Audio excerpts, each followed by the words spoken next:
Welcome back to This Is the Pick. Welcome back to the show, you guys. We're going to be discussing the Russell Westbrook situation he had with the Utah Jazz fan. If you don't know, Utah was playing the Thunder, and Thunder was at Utah, and Russell Westbrook has a lot of problems with their fans. He's had a bad past, a lot of bad interactions with the fans, and this one was a bad one too. Russell Westbrook said that he said some really disrespectful racial things. The fans said he didn't say anything really too malice. I'm going to have to go with Russ because some things that the Utah Jazz fans said on Twitter that kind of made me think that, he probably said some racial things. Utah banned him for life, apologized for the whole situation. Russ did get fined, which I thought he should have. He did threaten the fan and his wife, which is not acceptable. But I mean, at the end of the day, these players are human. You can't be talking to people like all crazy. Like, there's a difference between taunting and talking crap and being friendly about it. But there's definitely a line that you shouldn't cross, and I think that Utah Jazz fan crossed that line, and he definitely, I think, deserved to get banished. Yeah. Man, I mean, where do I start? I mean, it's kind of what me and Adam says, like, if it looks like a duck, it quacks like a duck, most likely it's a duck. And, when you go and look up this guy's history, it's been nothing but, racial type things and just very negative things, and you can't bypass that at all. You can't just sweep that on the rug and go, oh no, that don't mean nothing. No, it means something. So, and the other thing is, the biggest point of all is, there's no reason why Russ would be that angry and say those type of things, because Russ is actually that type of player that likes that stuff, that likes talking crap to the fans, but not in that manner. Not in that manner. That's not what he wants.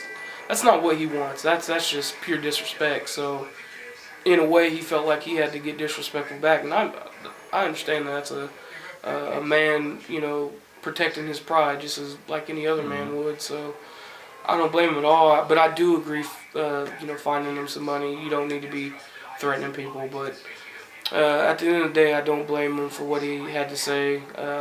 Like Russ said, if he had to do it all over again, he'd say the same thing. So I don't blame him at all.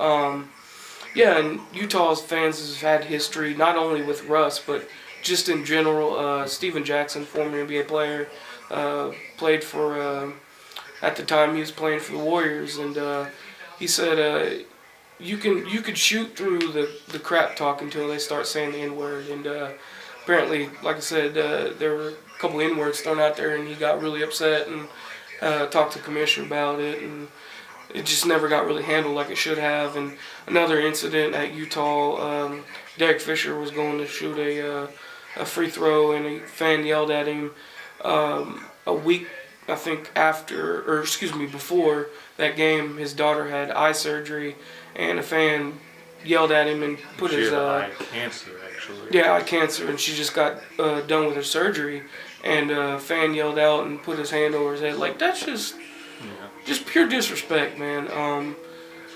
J.R. Smith said that he encountered some Utah fans saying the N-word as well. So so Utah Jazz fans have what's wrong with you guys? Have a problem, and NBA needs to start thinking about doing some things with Utah and just in general. Like, it's just like, we don't want to get like what soccer is, players running on the field and soccer players. Right. We don't want a Mouse in the Palace Part 2 either. So right.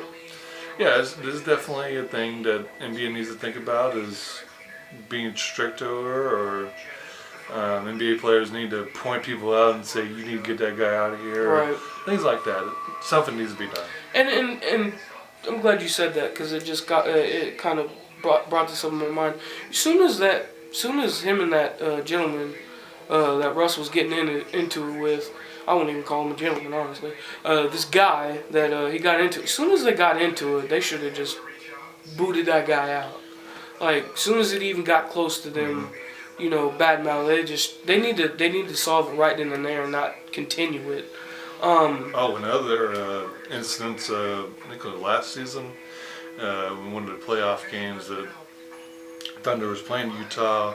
One of the Utah fans was clapping and calling Russ a boy, so that was Yeah, that's just disrespect. other racial Right. context of it's a racist thing to say too. A man and a black man. It's hilarious. It's hilarious. I'm gonna go ahead and take this elephant and put it in the room. It's hilarious. You're at a sport that's mainly dominated by black men, and yet you're there. Yet you paid money to go there, and not only that, but there's black men on your team. So how do you think they feel about that? Yeah. Like, it just makes zero sense on why it's that big of an issue there, and it's don't get me wrong, it's everywhere else in any other gym or any other arena, but it's just obvious that it's really bad in Utah, and I don't know why it's not getting dealt with. And all these other stories are coming out. It's ridiculous. Like, they need to deal with it a lot better there. Mm-hmm. And last point before I get out, Shaq said it best. When people talk crap, that's actually motivation. It's actually a good thing in a way, because these guys are getting in here. Say for Shaq, for instance, oh, you're big and you can't shoot. That's, you run down the court and like, okay, and he like he says, he puts that anger that they're talking crap towards the game.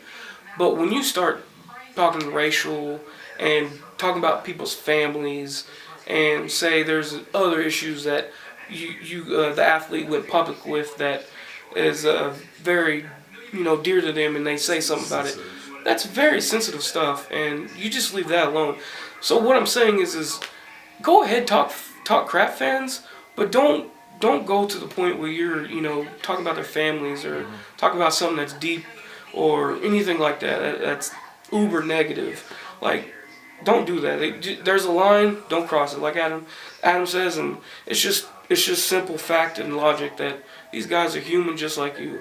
They're just because they get paid a little more and they play a sport for a living doesn't mean that they're any less or any more of a person than you. Like, it's ridiculous. Shannon Sharp said it best. A lot of these people talk a lot of crap on Twitter, but don't realize that when you're at an NBA arena, this is real life. Like, you're just right next to people. Yeah. So I don't want anything to happen. No. Vice versa. So, yeah, NBA needs to do something, figure something out. Yeah. But that's all I got to say about the situation. Yeah, I've said everything I need to say. Please comment, like, subscribe. Of course, we'd love to hear your guys' thoughts and opinions. See you on the next one.